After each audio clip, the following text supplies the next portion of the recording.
அஸ்ஸலாமு அலைக்கும் வரஹ்மத்துல்லாஹி வபரகாத்துஹு. அல்லாஹ்வினுடைய தூதர் ஸல்லல்லாஹு அலைஹி வஸல்லம் அவர்கள், பள்ளிவாசலிலே தொழுகைக்காக நீங்கள் நுழைந்தால், பிறகு பள்ளிவாசலிலே இருந்து வெளியேறினால் இதனை நீங்கள் கூறுங்கள் என்று சொல்லியிருக்கின்றார்கள்.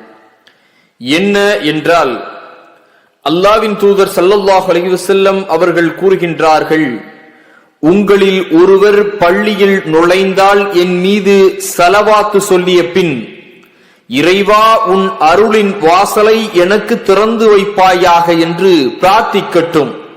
பள்ளிவாசலில் இருந்து வெளியேறினால், இறைவா அனுமதிக்கப்பட்ட வாழ்வாதாரத்தை நான் கேட்கிறேன் என்று கூறட்டும் என்று நபி ஸல்லல்லாஹு அலைஹி வஸல்லம் அவர்கள் கூறுகின்றார்கள்.